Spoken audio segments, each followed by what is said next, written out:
Muito boa noite, com muita alegria que nós começamos mais um programa de direção espiritual. Hoje sobre a mística de São Francisco de Assis. Eu escolhi essa música porque eu acredito que a experiência que Francisco fez de Deus e que ficou definitiva na história do cristianismo foi justamente reconhecer em Deus um amigo. Aliás, minha gente, eu ando pensando e já partilhei com vocês algumas vezes que a amizade é o estágio mais apurado do amor. Porque é o amor que escolhe. Um pai, naturalmente, pela obrigação do sangue, precisa amar o filho. A mãe é a mesma coisa. Irmãos, a obrigatoriedade do sangue nos coloca quase que de forma desconfortável na necessidade de amar. É por isso que a gente sofre tanto quando a gente identifica que a gente não ama aquele que tem um vínculo de sangue. E às vezes a gente precisa de longos períodos de terapia para a gente poder curar a culpa que nós carregamos. Sim, porque é uma imposição cultural. Pai tem que amar filho, mãe tem que amar filho, filho tem que amar pai, ainda que eles não nos cultivem esse amor, né? Ainda que não nos ofereçam motivos para continuar amando. Sim, porque as decepções podem ser tantas que o amor fica ofuscado e a gente se sente culpado por isso. Mas na amizade não. Ninguém é obrigado a ser amigo. Se há uma coisa que na vida nós somos livres é para escolher os amigos. Você não pôde escolher pai, você não pôde escolher filhos, você não pôde escolher irmãos, e nem a parentada que vem da consequência. Mas você pode escolher amigos. O amigo é aquele que você traz para dentro da sua vida. É aquele que você encontrou por acaso e sem nenhuma obrigação você quis amar. Nenhuma obrigação. Francisco se depara com sua experiência com o sagrado assim. Nasceu dentro de uma família religiosa, mas até então não havia experimentado Deus. Talvez tivesse passado pelo contexto das obrigações, tivesse frequentado as missas como era de costume. Era um moço bonito, jovem, cheio de vida, rico. E de repente, descendo para o lado obscuro de Assis, quem já esteve lá, já teve a oportunidade de ver a distinção das duas cidades. A cidade onde moravam os nobres, os ricos, os comerciantes, e aquele vale onde ficavam os leprosos. Francisco era um homem de muitos amigos, e numa daquelas suas muitas idas e vindas pelos arredores de Assis, ele faz a experiência de ser preso pelos olhos de um leproso. E aquilo incomodou. E aquilo despertou nele um desejo de oferecer àqueles que viviam esquecidos um pouco da sua generosidade, que ele já estava acostumado a oferecer aos seus amigos. Porque ele já era um menino generoso. Mas ele era generoso com aqueles que estavam no mesmo nível, no mesmo patamar. Mas ele descobriu que existia uma forma mais generosa de amar, que era oferecer a quem não podia retribuir. E ali ele se tornou amigo dos pobres. Aliás, é a grande marca de Francisco, ser amigo dos pobres. E pobre, olha que maravilha, não se limita ao ser humano, não. O pobre é todo aquele que está indefeso. É aquele ser vivo que está indefeso. Ele estende esse amor a todas as criaturas. Francisco começou a amar de maneira tão intensa, a partir daquele leproso, que tudo aquilo que ele via como realidade viva, ele passou a respeitar como seu irmão. E então começou a chamar o vento de irmão, o sol, a lua de irmã. Começou a identificar que Deus está presente nas águas daquele rio, que Deus está presente no mar, que o mar é seu irmão, que o rio é seu irmão. Francisco inaugura na igreja a teologia da ecologia, uma forma de perceber Deus nas realidades criadas. Sabe, uma conversão por completo? Todas as dimensões da sua vida foram passadas no crivo dessa amizade com Deus. Ao identificar em Deus um amigo, Francisco se torna irmão de todas as realidades. Ao fazer a amizade com Deus, ao identificar em Deus esse rosto sofrido da humanidade e do mundo criado, Francisco traz para nós uma mística muito preciosa, que na verdade sempre esteve nos evangelhos, né? Não foi ele que inventou, mas o bonito justamente da manifestação de Deus na vida de Francisco é que a igreja estava esquecida de tudo isso. Sim, porque a gente pode viver distante do evangelho, mesmo sendo católicos, mesmo sendo igreja. Há períodos sombrios em que a igreja se volta muito para o poder e esquece do seu carisma. Naquele momento, Francisco faz uma verdadeira revolução, poderíamos dizer uma reforma. Tanto é que quando ele se sente motivado nas suas experiências místicas, Deus diz para ele que ele deveria reformar a igreja. E ele não sabia que a igreja a que Deus se referia naquela revelação era a instituição.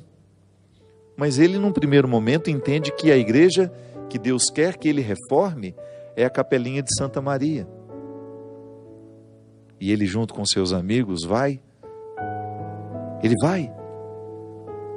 Rodeado dos seus primeiros discípulos, que já ficaram convertidos em ver a sua conversão, porque essa é a maravilha, né, da vida virtuosa. Ela contagia, ela contamina os que estão ao redor.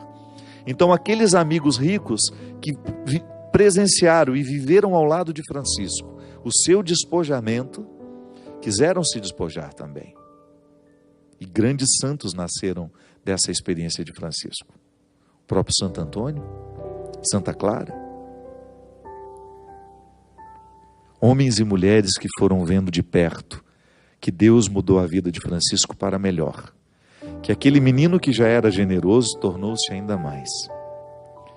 E aquele menino que era rico aprendeu que ele possuía uma riqueza superior àquela que os pais ofereciam a ele. Que é a riqueza que vem morar nos olhos da gente quando nós de fato nos convertemos ao Evangelho, mudando a maneira como ele olhava para o mundo. Sim, colocou nele uma sensibilidade que fez diferença e que marca a história do cristianismo até hoje. Eu lamento que durante muito tempo os ensinamentos de Francisco tenham ficado esquecidos pelos próprios franciscanos. Sim, é possível que eu seja um franciscano e que já esteja longe do carisma de Francisco. É possível que eu seja um cristão hoje e esteja distante dos motivos de Cristo. Francisco, um homem que começou a entender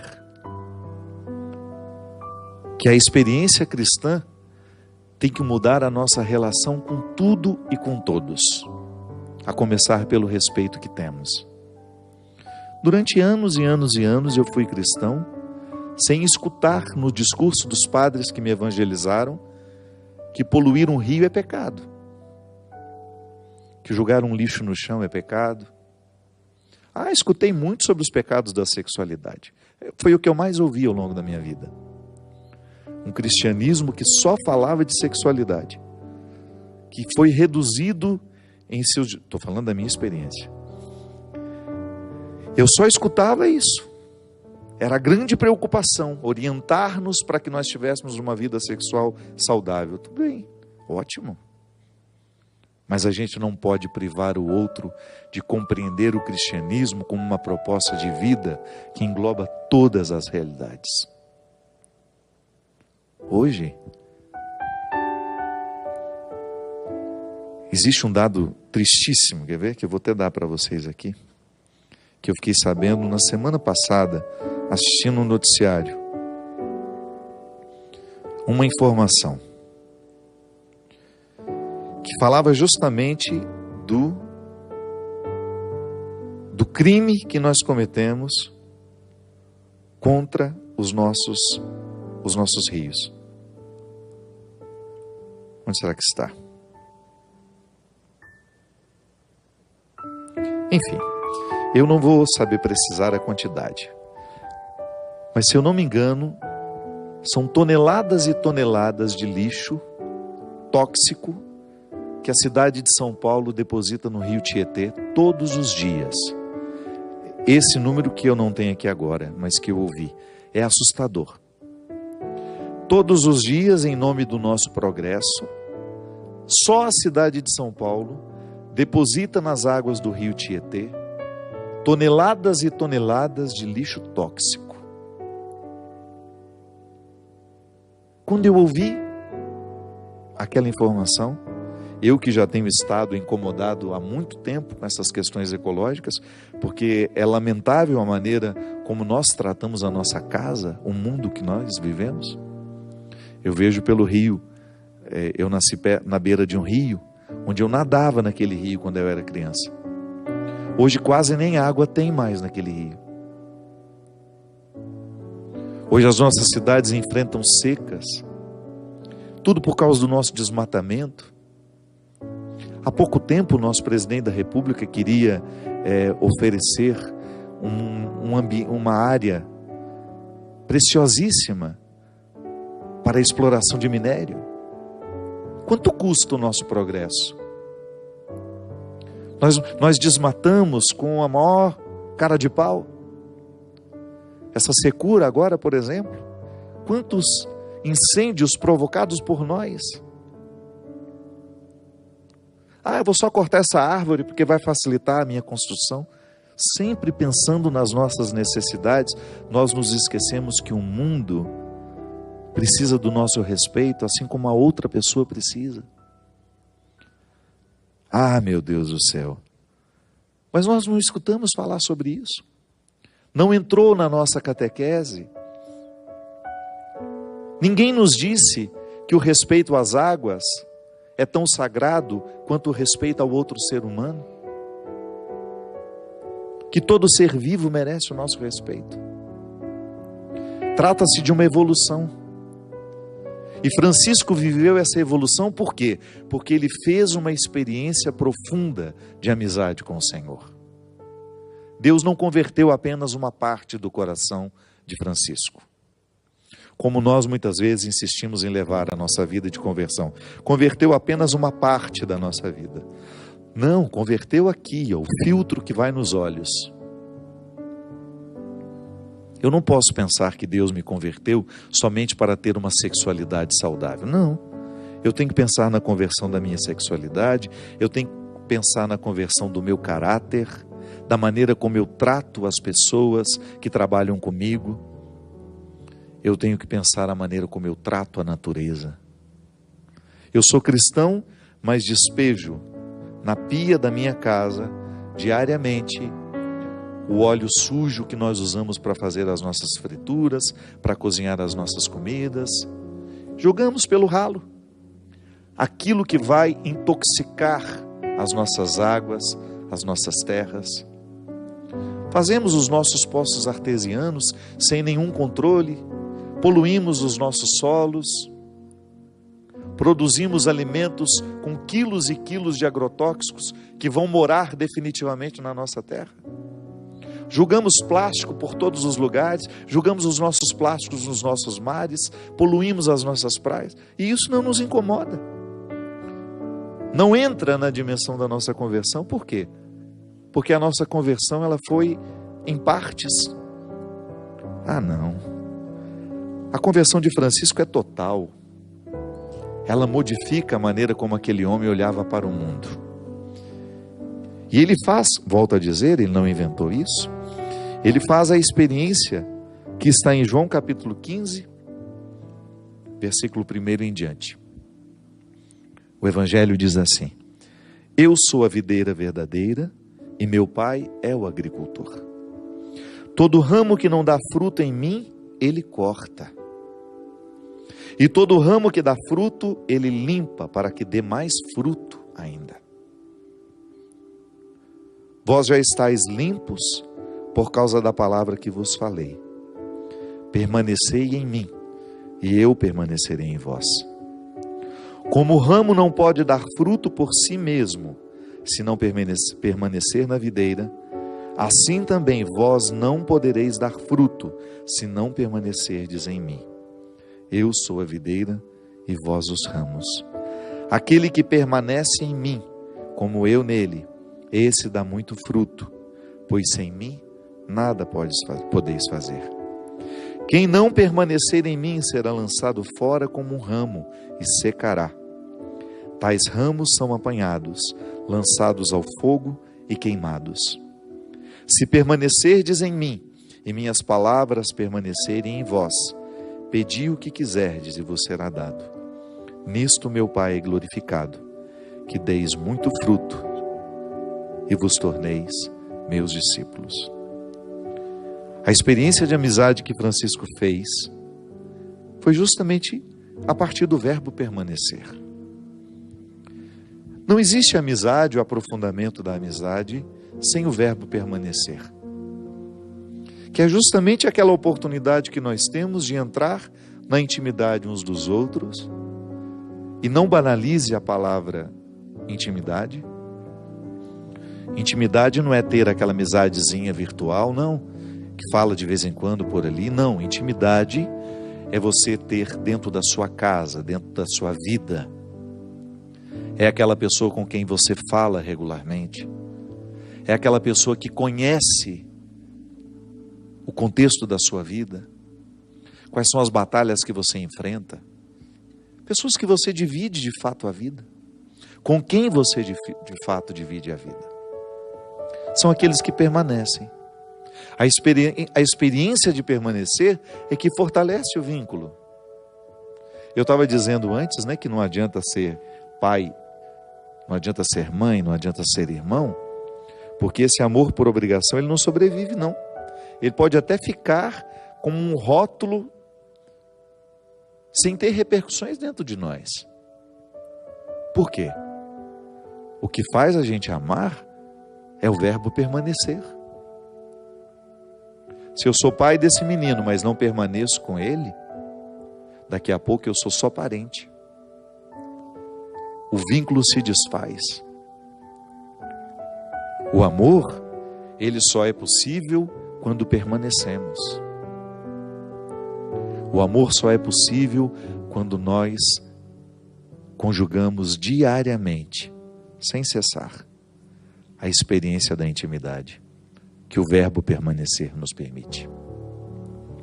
Então, o que Francisco viveu foi justamente descobrir-se parte desta grande videira, que ele ali na sua redondeza, na cidade de Assis, poderia transformar, levando seiva àqueles que não tinham o conhecimento dessa videira.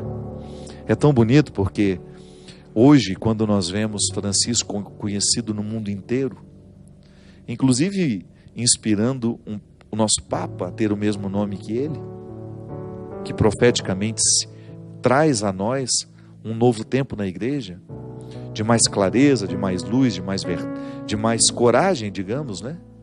De poder falar dos problemas que nós temos, enfrentá-los. O Papa Francisco tem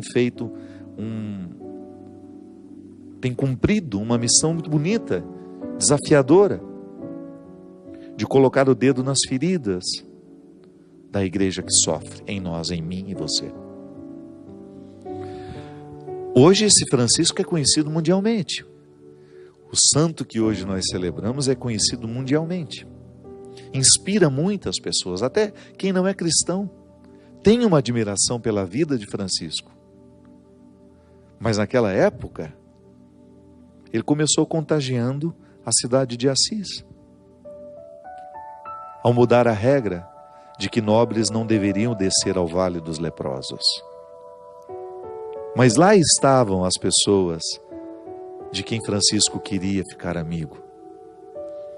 ficar amigo permanecendo com elas.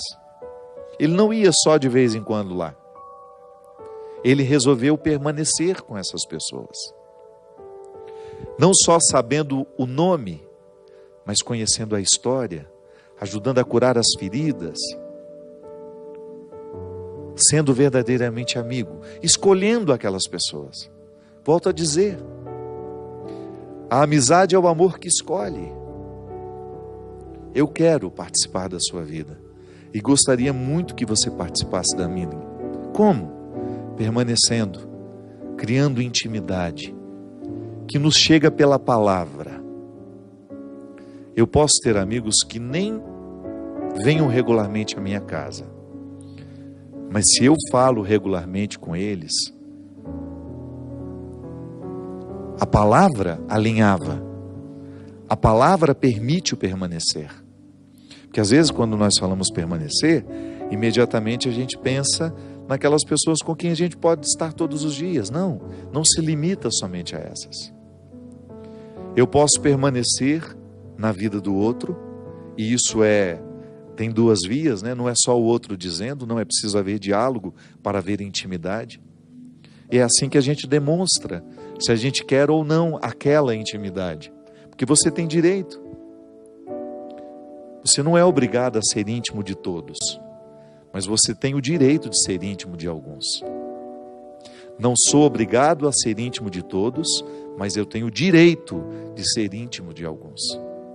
E isso você escolhe. Não é nenhum problema você dizer que não quer ser íntimo daquela pessoa. Não é nenhum problema você dizer que não quer permanecer com aquela pessoa. Existem bilhões de pessoas no mundo. É claro que você não tem o direito, por causa do seu cristianismo, de desprezar, de menosprezar. Não, mas você tem o direito de não ser íntimo. Você tem o direito de não querer participando da sua vida. A amizade é o amor que escolhe, volto a dizer. Então eu posso permanecer através de um contato que o telefone me proporciona. E de vez em quando o encontro acontece. E de vez em quando aquela intimidade se torna física, num abraço, num beijo, numa mesa que está posta para que a gente possa dividir a vida. Isso é permanecer. E quando Jesus coloca a videira e os ramos como uma metáfora da amizade que nós precisamos ter com o Senhor, Ele nos recorda e nos ensina, porque Ele está nos ensinando neste momento, e Francisco nos recordando, que a nossa experiência com o Senhor passa pelas mesmas regras que a nossa experiência de amizade com os nossos amigos. Não é possível ser íntimo de quem você não permanece, com quem você não permanece. Sim, é aqui, no contato diário com este Jesus, que me revela quem é o Pai. Porque isso é tão bonito no cristianismo, né? Uma forma que você tem de conhecer a Deus é conhecendo o coração de seu Filho Jesus. Por quê? Porque é a linguagem que nós entendemos. Ao encarnar o Verbo, Ele vem justamente para traduzir a linguagem, para falar a língua que nós entendemos, para falar de realidades que nós compreendemos. Foi o que Jesus fez. Traduziu quem era o coração do Pai, como era o coração do Pai, a partir de histórias que as pessoas podiam compreender. Quanto mais eu mergulho no mistério deste Cristo, conhecendo e permitindo que os ensinamentos de Jesus vá moldando o meu caráter e as minhas escolhas, muito mais eu me torno amigo. Muito mais eu posso permanecer e produzir frutos. Sim, Francisco produziu frutos para a sua época e o seu modelo de vida foi tão intenso, tão verdadeiro, que continua produzindo frutos nos dias de hoje. Francisco continua sendo um sinal de santidade para nós. Mas eu agora preciso assumir o meu papel. Você agora precisa assumir o seu. Compreendendo que nós hoje temos a oportunidade de fazer a revolução que o mundo precisa. De levar este Deus amigo a todos aqueles que estiverem pelo nosso caminho. E, sobretudo, desfrutando dos benefícios de ter essa amizade com o Senhor. Nós vamos para um rápido intervalo e a gente volta já já com o programa Direção Espiritual.